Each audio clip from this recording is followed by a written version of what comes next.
प्रिय व्यूअर्स, ये Sanskriti IAS YouTube channel का PT think and solve program है।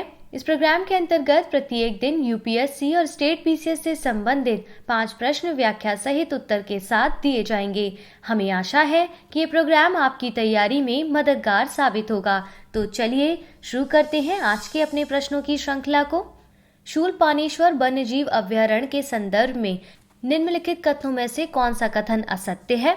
पहला, यह नर्मदा नदी के दक्षिण में पश्चिम सतपुड़ा रेंज में स्थित है।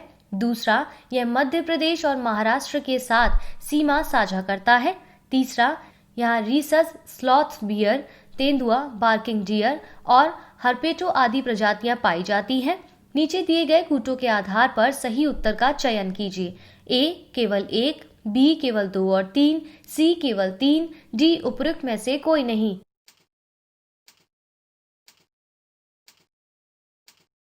इसका सही उत्तर होगा ऑप्शन डी। हाल ही में आदिवासी समुदायों ने प्रधानमंत्री से नर्मदा जिले के शूलपाणेश्वर वन्यजीव अभयारण्य के आसपास के 121 गांवों को पर्यावरण के प्रति संवेदनशील क्षेत्र के रूप में वर्गीकृत करने वाली केंद्र की अधिसूचना को वापस लेने का आग्रह किया है। गुजरात में अवस्थित शूलपाणेश्वर वन्यजीव अभयारण्य एक संरक्षित क्षेत्र है जो नर्मदा नदी के दक्षिण में पश्चिमी सतपुड़ा रेंज में स्थित है। यह मध्य प्रदेश और महाराष्ट्र के साथ सीमा साझा करता है। इसमें पतझड़ वन, अर्ध सदाबहारीय वन तथा पुष्पीय पौधों की लगभग 575 प्रजातियां पाई जाती हैं। यहाँ रीसस, स्लॉथ बियर, तेंदुआ, मकाक, चौसिंगा, बार्किंग डियर, छिपकली और हरपेटो जैसी प्रजातियां मौजूद हैं। इस प्रकार कथन 1, 2 और 3 सही है, इसलिए इसका सही उत्तर होगा ऑप्शन डी। आज के दूसरे प्रश्न को देखते हैं। वेदलंदरिकी इलू योजना किस राज्य से संबंधित है? ए तेलंगाना, बी केरल, सी आंध्र प्रदेश, डी ओडिशा।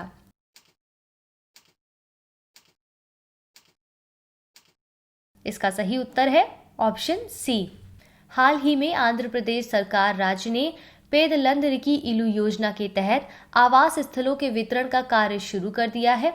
पेदलंदरिकी इलू का अर्थ है सभी गरीबों के लिए घर।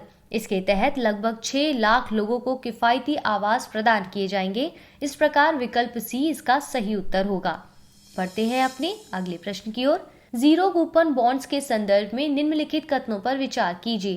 पहला, जीरो कूपन बॉन्ड्स पर किसी प्रकार के ब्याज का भुगतान नहीं किया जाता है। दूसरा, यह गैर व्यापार योग्य तथा गैर हस्तांतरणीय विशिष्ट प्रतिभूतियां हैं। तीसरा, निवेशकों को इसमें निवेश के लिए अंकित मूल्य से कम भुगतान करना होता है। चौथा, इनकी परिपक्वता अवधि सामान्यतः 10 से 15 वर्ष होती है। उपरोक्त में से कौन सा कथन सही है? ए केवल 1, 2 और 3, बी केवल 2, 3 और 4, सी केवल 1 और 4, डी उपरोक्त सभी।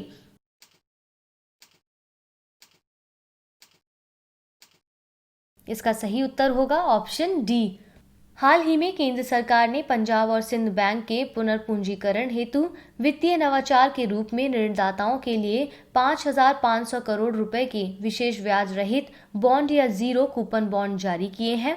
जीरो कूपन बॉन्ड्स पर किसी प्रकार के ब्याज का भुगतान नहीं किया जाता है। वस्तुतः ये गैर हस्तांतरणीय विशिष्ट परिभूतियां हैं तथा ये व्यापार योग्य नहीं है। इन्हें डिस्काउंट रेट या छूट पर जारी किया जाता है, अर्थात इसमें निवेश के लिए निवेशकों को अंकित मूल्य से कम भुगतान करना होता है।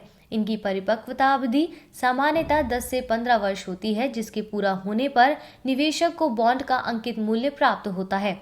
इसलिए सभी कथन सही हैं, इसलिए इसका सही उत्तर होगा ऑप्शन डी। देख लेते हैं आज के अपने चौथे प्रश्न को। Global alliance for vaccines and immunization के संदर्भ में निम्नलिखित कथनों पर विचार कीजिए। पहला, एक अंतर्राष्ट्रीय संगठन के रूप में इसका गठन वर्ष 2000 में हुआ था। दूसरा, विश्व स्वास्थ्य सभा में GAVI को पर्यवेक्षक का दर्जा प्राप्त था। तीसरा, यह स्वास्थ्य प्रणाली को मजबूत करने के लिए आर्थिक सहायता भी प्रदान करता है। चौथा, यह गरीब देशों में टीकाकरण के लिए एक सार्वजनिक निजी वैश्विक स्वास्थ्य साझेदार के रूप में कार्य करता है। उपरोक्त में से कौन सा कथन सही है? ए केवल 1 और 4, बी केवल 2, 3 और 4, सी केवल 2 और 3, डी उपरोक्त सभी।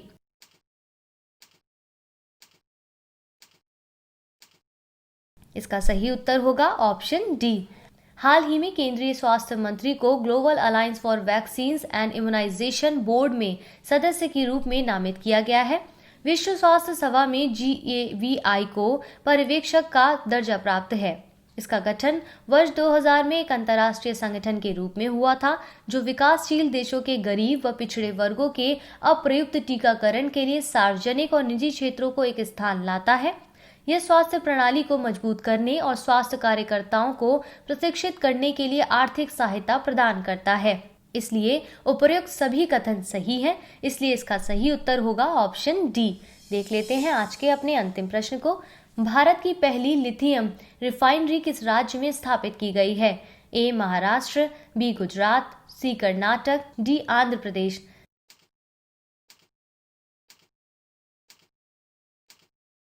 इसका सही उत्तर होगा ऑप्शन बी। हाल ही में गुजरात में भारत की पहली लिथियम रिफाइनरी स्थापित करने का निर्णय लिया गया है।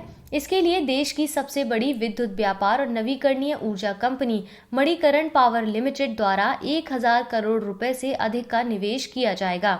विदित है कि लिथियम एक दुर्लभ तत्व है जो सामान्यतः भारत में नहीं पाया जाता है। अतः लिथियम रिफाइनरी में ऑस्ट्रेलिया से लिथियम अयस्क का आयात कर यहाँ प्रसंस्करण किया जाएगा। भारत वैश्विक स्तर पर एक बड़ा इलेक्ट्रिक कार बाजार बनाने की ओर अग्रसर है, इसलिए बैटरी निर्माण के लिए लिथियम की आवश्यकता है। ध्यातव्य है कि गुजरात में लिथियम आयन बैटरी के कई विनिर्माण संयंत्र पहले से ही कार्यरत हैं, इसलिए सभी कथन सही है, इसलिए इसका सही उत्तर होगा ऑप्शन बी।